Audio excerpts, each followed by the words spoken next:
अगर मैं तुमसे पूछूं एवेंजर्स एंड गेम के बाद मार्वल की सबसे बड़ी कैंसल्ड मूवी कौन सी है, तो शायद तुम लोग बोलोगे कैंग डायनेस्टी। अच्छा जी, ऐसा है क्या? लेकिन सच ये है, कैंग डायनेस्टी सिर्फ कैंसिल नहीं हुई। मार्वल ने उस मूवी के लिए लगभग 4 साल तक पूरी मल्टीवर्स सागा बिल्ड की थी। Loki, Doctor Strange, Multiverse of Madness, Quantumania, TVA, He Who Remains, ये सब सिर्फ एक ही डेस्टिनेशन की तरफ जा रहे थे, एवेंजर्स द कैंग डायनेस्टी। और अगर जोनाथन मेजर्स वाला कंट्रोवर्सी कभी होता ही नहीं तो आज हम कम्प्लीटली अलग एवेंजर्स मूवी देखने वाले होते। क्या बात कर रहे हैं? इस मूवी में कैंग सिर्फ विलन नहीं था, वो पूरी मल्टीवर्स को अपनी किंगडम बना देता। कई एवेंजर्स मरने वाले थे, TVA का रोल कम्प्लीटली डिफरेंट था और सीक्रेट वॉर्स भी बिल्कुल दूसरी डायरेक्शन में जाती। लेकिन फिर एक इंसिडेंट ने मार्वल को मजबूर कर दिया, स्क्रिप्ट बदलने के लिए, विलन बदलने के लिए और MCU का फ्यूचर ही रीराइट करने के लिए। तो आज हम बात करेंगे एवेंजर्स कैंग डायनेस्टी की, उस मूवी की जो ऑलमोस्ट बन गई थी लेकिन हम कभी देख ही नहीं पाए। नमस्ते दोस्तों, आज हम बात करेंगे मार्वल की उस एवेंजर्स मूवी की जो ऑलमोस्ट बन चुकी थी लेकिन हम कभी देख ही नहीं पाएंगे उसे, एवेंजर्स द कैंग डायनेस्टी। और बिलीव मी, जितना हमने इंटरनेट पर सुना है उससे कहीं ज्यादा इंटरेस्टिंग थी मार्वल की ओरिजिनल प्लानिंग, क्योंकि आज जो हम डॉक्टर डूम देख रहे हैं वो मार्वल का पहला चॉइस था ही नहीं। मार्वल ने लगभग 4 साल तक एक ही विलन को बिल्ड किया और वो विलन था कैंग द कॉन्करर। आज हम देखेंगे कैंग डायनेस्टी का ओरिजिनल विजन क्या था, मार्वल कैंग को थैनोस से भी बड़ा विलन क्यों बनाना चाहता था, इस मूवी की ओरिजिनल स्टोरी किस डायरेक्शन में जा रही थी और आखिर ऐसा क्या हुआ कि मार्वल को अपना पूरा रोड मैप ही बदलना पड़ गया। और बिलीव मी, जब तक ये वीडियो खत्म होगी आपको समझ आ जाएगा कैंग डायनेस्टी सिर्फ एक कैंसल्ड मूवी नहीं थी, ये मार्वल का सबसे बड़ा व्हाट इफ है। चलिए चलते हैं सैन डिएगो कॉमिक-कॉन 2022 में। ये वही इवेंट था जहां केविन फाइगी स्टेज पर आए और एक के बाद एक अनाउंसमेंट्स करके पूरी ऑडियंस को शॉक कर दिया। सबसे पहले एवेंजर्स द कैंग डायनेस्टी और उसके तुरंत बाद एवेंजर्स सीक्रेट वॉर्स। उस वक्त पूरा हॉल लिटरली एक्सप्लोड हो गया था,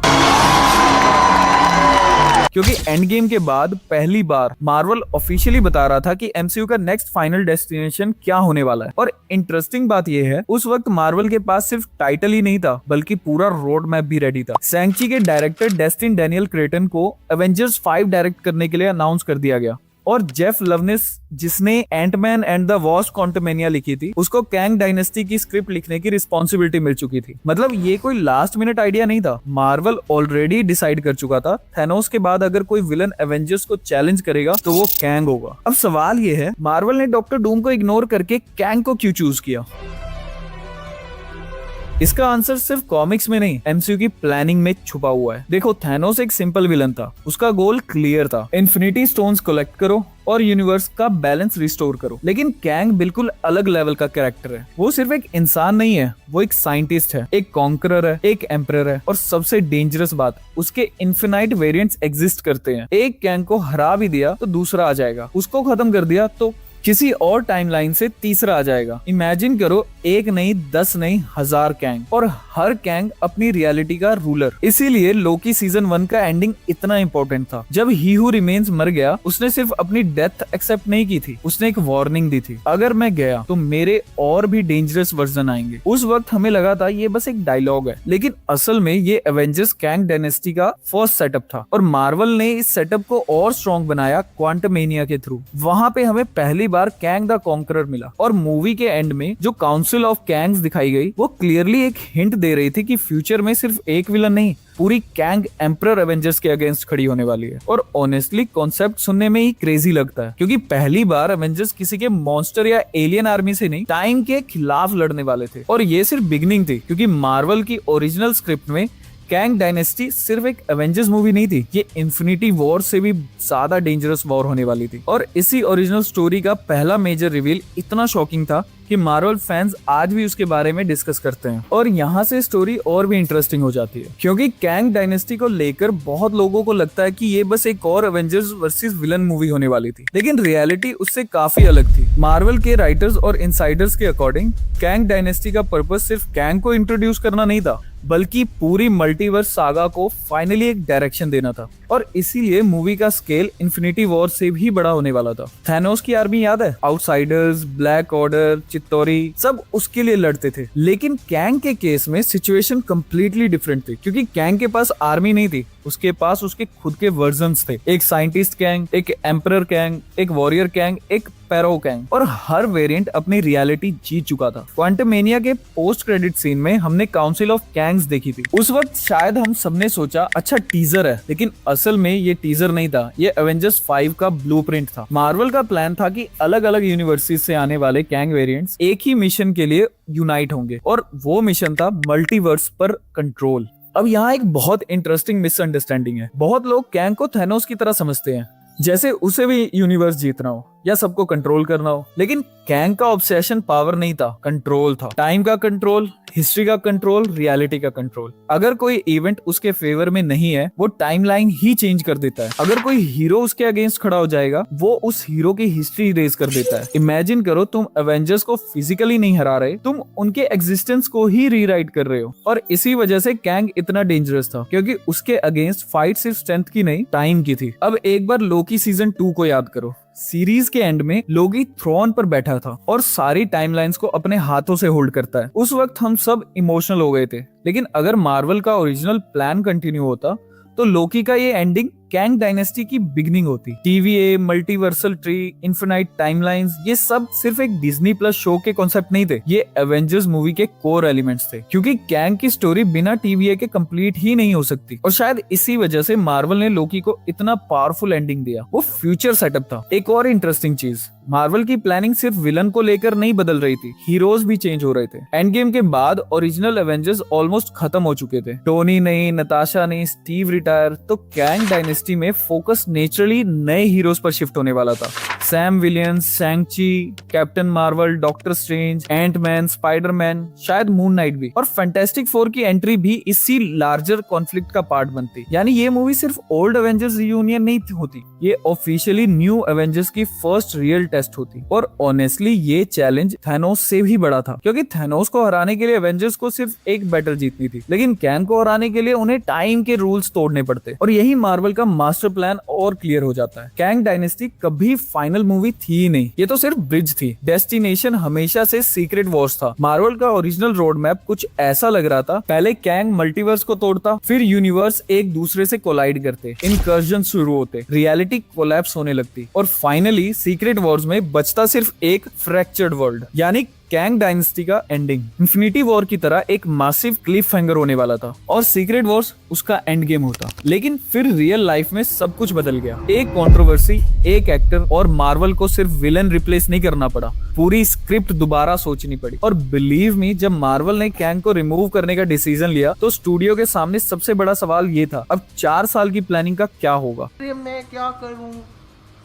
हो गया। और इसी क्वेश्चन का आंसर था डॉक्टर डूम। लेकिन फिर 2023 में एक ऐसी चीज हुई जिसकी वजह से मार्वल का पूरा फ्यूचर ही बदल गया। और सरप्राइजिंगली ये प्रॉब्लम कॉमिक्स की नहीं थी, ना स्क्रिप्ट की, ना ऑडियंस की, ये प्रॉब्लम रियल लाइफ की थी। जोनाथन मेजर्स, जिस एक्टर को मार्वल अगले 8-10 साल तक अपना बिगेस्ट विलन बनाने वाला था, एक लीगल कंट्रोवर्सी में फंस गया। उसके बाद जो हुआ वो हम सब जानते हैं। मार्वल ने उनके साथ अपना कॉन्ट्रैक्ट खत्म कर दिया, और यहीं से फैंस के दिमाग में एक ही क्वेश्चन था, अब कैंग क्या होगा? क्योंकि विलन को रिप्लेस करना अलग बात होती है, लेकिन यहाँ प्रॉब्लम विलन नहीं था, प्रॉब्लम ये थी कि पूरी मल्टीवर्स सागा उस विलन के अराउंड लिखी गई थी। यहाँ एक बहुत इंटरेस्टिंग मिसकंसेप्शन है। बहुत लोग कहते हैं मार्वल ने कैंग डायनेस्टी को डस्टबिन में फेंक दिया, लेकिन शायद रियलिटी इतनी सिंपल नहीं थी। सोचो, मार्वल ने लोकी के 2 सीजन बनाए, TVA स्टेबलाइज किया, टाइमलाइन ब्रांचिंग स्टेबलाइज की, इनकर्जन इंट्रोड्यूस किया, काउंसलिंग ऑफ कैंग्स दिखाए। ये सब सिर्फ एक मूवी के लिए नहीं था, इसमें हजारों करोड़ रुपए और कई साल की प्लानिंग लगी थी। अगर मार्वल सब कुछ कैंसिल कर देता, तो मल्टीवर्स सागा का आधा कंटेंट मीनिंगलेस लगने लगता, और मुझे पर्सनली नहीं लगता मार्वल इतनी बड़ी मिस्टेक करता। इसीलिए बहुत सारे इनसाइडर्स का मानना है मार्वल ने स्टोरी को डिस्ट्रॉय नहीं किया, मार्वल ने उसको रीशेप किया। यहाँ से आया Doctor Doom. San Diego Comic Con, सब लोग एक्सपेक्ट कर रहे थे मार्वल अनाउंस करेगा नया कैंग एक्ट, या शायद कैंग को रिकास्ट करेगा। लेकिन स्टेज पर एक मास्क पहने हुए पर्सन आता है, मास्क उतारता है, और अंदर से निकलता है रॉबर्ट डाउनी जूनियर। पूरा हॉल लिटरली शॉक में चला गया,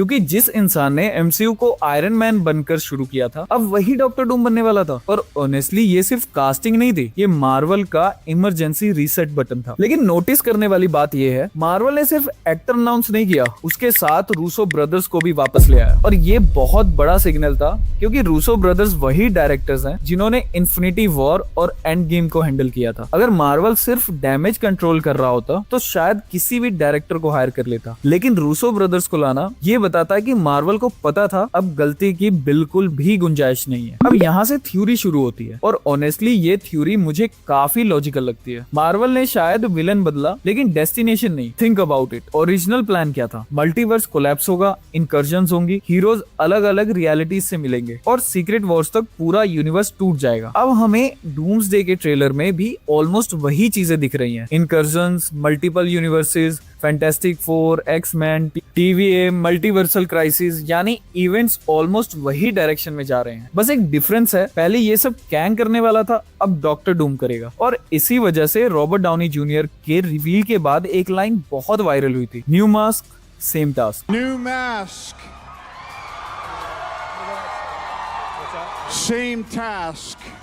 चाहे उस लाइन का ऑफिशियल मीनिंग कुछ भी हो, लेकिन एमसीयू को देखते हुए ये परफेक्टली फिट बैठती है। नया विलन, लेकिन ऑलमोस्ट वही डेस्टिनेशन। लेकिन एक सवाल अभी भी बचा है, अगर डॉक्टर डूम ने कैंग की जगह ले ली तो कैंग का क्या होगा? क्या मार्वल उस कैरेक्टर को हमेशा के लिए भूल जाएगा, या फिर कैंग अभी भी कहीं ना कहीं स्टोरी का हिडन पार्ट है? क्योंकि एक चीज आज भी चेंज नहीं हुई, लोकी अब भी मल्टीवर्स ट्री को होल्ड कर रहा है, TVA अब भी एग्जिस्ट करती है, इन्फिनाइट टाइमलाइंस अब भी एग्जिस्ट करती हैं, और जब तक टाइमलाइंस एग्जिस्ट करती हैं, कैंग के वेरिएंट्स भी थियोरेटिकली एग्जिस्ट करते हैं। तो क्या मार्वल फ्यूचर में कैंग को वापस ला सकता है, या डॉक्टर डूम ही परमानेंटली मल्टीवर्स सागा का मेन विलन बन चुका है? और सबसे इंपॉर्टेंट, अगर कैंग डायनेस्टी कैंसिल नहीं होती तो उस मूवी का क्लाइमैक्स आखिर कैसा होने वाला था? इन्फिनिटी वॉर से भी बड़ा या एंड गेम से भी ज्यादा शॉकिंग? इसी पर बात करेंगे फाइनल पार्ट में। अब सबसे बड़ा सवाल, क्या मार्वल ने सिर्फ एक मूवी लूज की, या फिर अपनी नेक्स्ट मास्टरपीस? क्योंकि जितनी भी इंफॉर्मेशन राइटर्स, इनसाइडर्स और मार्वल की प्लानिंग से सामने आई है, उससे एक बात तो बिल्कुल क्लियर होती है, कैंग डायनेस्टी को मार्वल एक नॉर्मल एवेंजर्स मूवी की तरह ट्रीट ही नहीं कर रहा था। ये इन्फिनिटी वॉर पार्ट 2 नहीं थी, ये कंप्लीटली नई टाइप की एवेंजर्स फिल्म होने वाली थी। सोचो, इन्फिनिटी वॉर में हमें पता था विलन कौन है, थैनोस।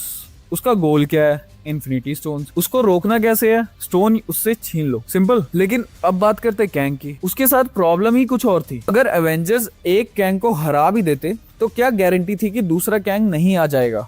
और अगर दूसरा आ गया तो तीसरा, और फिर चौथा, यानी एनिमी कभी खत्म ही नहीं होता। और इसी वजह से कैंग साइकोलॉजिकली भी बहुत डेंजरस विलन था। तुम उससे जीतने की फीलिंग भी सेलिब्रेट नहीं कर सकते, क्योंकि तुम्हें पता है गेम अभी भी खत्म नहीं हुई है। अब ऑफिशियली मार्वल ने ओरिजिनल क्लाइमैक्स रिवील नहीं किया, लेकिन जितनी ग्राउंड वर्क फेज 4 और फेज 5 में की गई थी, उससे एक डायरेक्शन क्लियरली समझ आती है, multiverse collapse, incursions, TVA, Council of Kangs, और फिर सीक्रेट वॉर्स। मतलब कैंग डायनेस्टी का एंडिंग ऑलमोस्ट डेफिनेटली एक मासिव क्लिफ हैंगर होता, बिल्कुल इन्फिनिटी वॉर की तरह। लेकिन इस बार शॉक सिर्फ हीरोज के मरने का नहीं होता, शॉक होता रियलिटी के टूटने का। इमेजिन करो, एक यूनिवर्स लिटरली दूसरे यूनिवर्स से टकरा रहा है, हीरोज डिसाइड ही नहीं कर पा रहे हैं अपनी दुनिया बचाएं या किसी और की। और इसी वजह से मुझे लगता है कैंग डायनेस्टी का इमोशनल कॉन्फ्लिक्ट इन्फिनिटी वॉर से भी ज्यादा कॉम्प्लेक्स होता, क्योंकि यहाँ सेक्रीफाइस सिर्फ एक कैरेक्टर का नहीं, पूरी रियलिटीज का होता। अब ये क्वेश्चन ऑलमोस्ट हर मार्वल फैन के दिमाग में है, क्या कैंग की स्टोरी ऑफिशियली खत्म हो गई? ऑनेस्टली एमसीयू में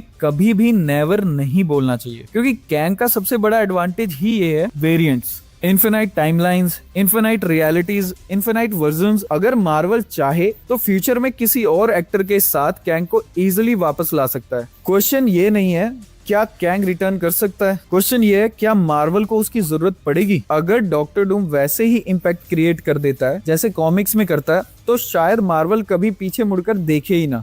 लेकिन अगर सीक्रेट वॉर्स के बाद मल्टीवर्स कंटिन्यू होता है, तो कैंग का कॉन्सेप्ट कभी कंप्लीटली खत्म नहीं होगा। और ऑनेस्टली मुझे सबसे ज्यादा दुख इस बात का नहीं है कि कैंग रिप्लेस हो गया, मुझे क्यूरियोसिटी इस बात की है कि मार्वल ओरिजिनली दिखाना क्या चाहता था, क्योंकि जितने पीसीज हमने देखे, Loki, TVA, He Who Remains, Quantumania, Council of Kang, सब एक बहुत बड़े पे ऑफ की तरफ बिल्ड कर रहे थे और अनफॉर्चुनेटली वो पे ऑफ हमें कभी देखने को नहीं मिला। हो सकता है डॉक्टर डूम उससे भी बेटर विलन प्रूव हो सकता है डूम्सडे मार्वल की बेस्ट एवेंजर्स फिल्म बन जाए। मैं पर्सनली उसके लिए बहुत एक्साइटेड हूँ, लेकिन एक मार्वल फैन के तौर पर दिल के किसी कोने में ये क्यूरियोसिटी हमेशा रहेगी, आखिर एवेंजर्स द कैंग डायनेस्टी असल में होने वाली कैसी थी, और शायद ये एमसीयू का सबसे बड़ा व्हाट इफ बनकर ही रह जाएगा। अगर तुम्हें भी लगता है कि मार्वल को कैंग को रिकास्ट करना चाहिए था या फिर डॉक्टर डूम ही बेटर डिसीजन था, तो कमेंट्स में जरूर बताना। और एक और सवाल, अगर कैंग डायनेस्टी कैंसिल नहीं होती तो